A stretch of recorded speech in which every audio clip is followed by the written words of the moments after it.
Welcome back to the Donlon Report. Happening this week, Defense Secretary Lloyd Austin will push the nation's top defense companies to speed up their development of hypersonic weapons. This will happen during a high-level meeting later this week at the Pentagon. These missiles travel in excess of Mach 5. That's 5 times the speed of sound. And they're maneuverable. And even more alarming, the United States has fallen behind China and Russia when it comes to hypersonic missile technology. U.S. Space Force Vice Chief General David Thompson admitted as much. Quote, he says, we're not as advanced as the Chinese or the Russians in terms of the hypersonic program, adding, quote, we have a lot of catching up to do very quickly, end quote. Joining me now to talk more about this is retired Marine Intelligence Officer and CEO of Global Risk Intelligence and Planning, Hal Kempfer. Hal, thanks very much for being with us tonight. Tell me, Hal, why is the U.S. so behind on these hypersonic weapons? Well, Mike, behind is kind of a relative term. There are certain aspects of hypersonic missiles, the speed, certain characteristics of physical flight, that the Russians and Chinese have just really jumped ahead, and they put a lot of effort into it. But I will say this: there are other things that deal with the electronics, if you will, the navigation, some of the targeting aspects, which I feel pretty comfortable we're pretty far ahead. Although some of the brute force characteristics, we've got a little catching up to do. Right. So the chairman of the Joint Chiefs of Staff, speaking of catching up, calls this a, quote, Sputnik moment. He's invoking the shock 60 years ago when America suddenly discovered and saw that we were losing the space race to Russia. We caught up that time. Can we do it again? Mike, I feel pretty confident that we can. We have the capability. I interface with the aerospace industry on a regular basis, and I feel that if we put enough effort and certainly enough funding towards it, we can catch up pretty fast. I also know there's some things we have within the hypersonic realm that will not just catch up, will quickly surpass their capabilities. So what is the threat? I mean, if other countries, at least temporarily, have this technology, and the U.S. is somewhat behind, at least for the time being, and I hear you saying that the United States can catch up relatively quickly. What is the threat if these other countries, potential adversaries, have hypersonic weapons and we're behind? Well, the threat is we don't have what I would call a robust anti-missile defense system. We have some capabilities. They are placed in certain areas where we expect that missiles will come from. The problem with hypersonic missiles is that they can change direction in flight. So potentially they could literally skirt around at extremely high speed around our missile defenses and then pop into our country or to whatever target they hit, and we simply just don't have what we need to intercept them. Although with that said, the speed and other things there, intercepting these missiles is a huge problem in and of itself, even if they come in through the most direct way. So that's the problem. Right. And, you know, we have the Theater High Altitude Defense, THAAD it's called. We have the Patriot missiles that have been around for a long time, since the first Gulf War. These missiles, I hear you telling me, would elude those weapon systems. So the Secretary of Defense is calling all of these defense companies on the carpet at the Pentagon. What do you think he's going to tell them? How long will it take for the U.S. to develop and deploy these weapon systems?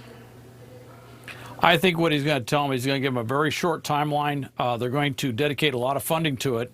And what he's going to do is put some, we've done this with other weapon systems in the past, put some very clear timelines and deliverables on when they have to achieve certain aspects of what we want. Some of it will be speed, some of it will be maneuverability while in flight.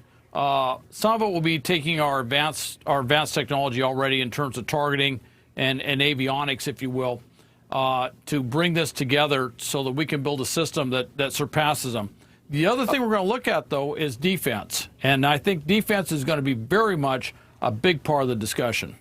Right. And tell me about the payload that these missiles can carry. Well, I mean, how much power do they pack in terms of, you know, we're talking hypothetically here. I don't want to alarm anybody. But how much destruction could they cause? Could they carry a nuclear payload, for example? Nominally, yes, they could carry a nuclear payload. I don't think that any of the missiles that have been tested so far I haven't seen anything that says they have that weight. They wouldn't put a nuclear missile and they wouldn't put a nuclear warhead in a missile for tests, but they do things to simulate the payload of a nuclear weapon.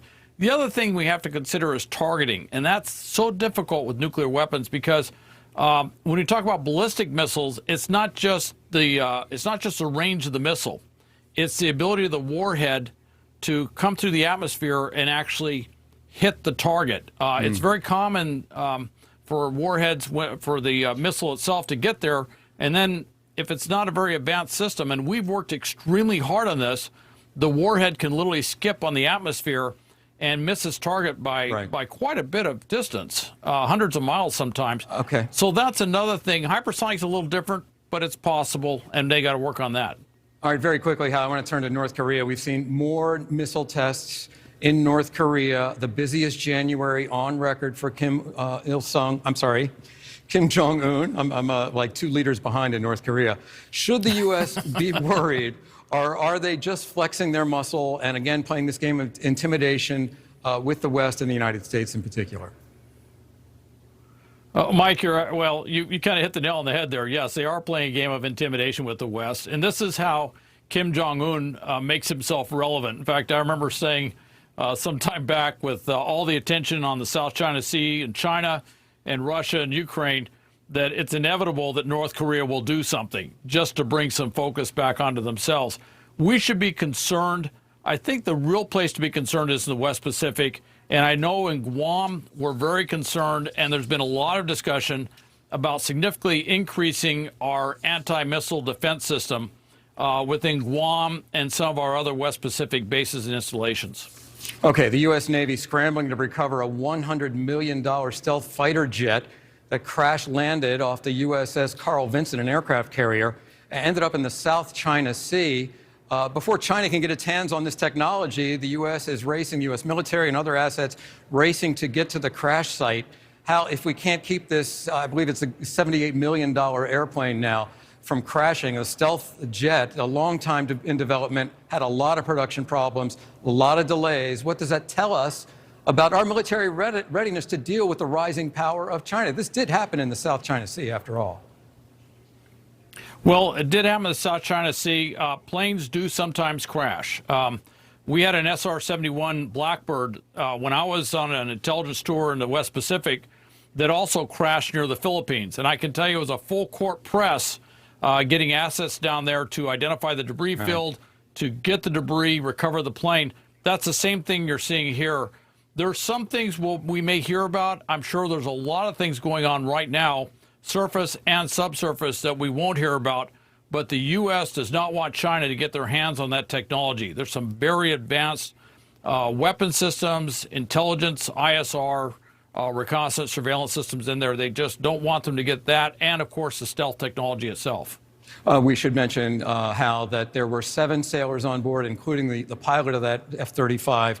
All seem to be okay. 4 were treated on board ship.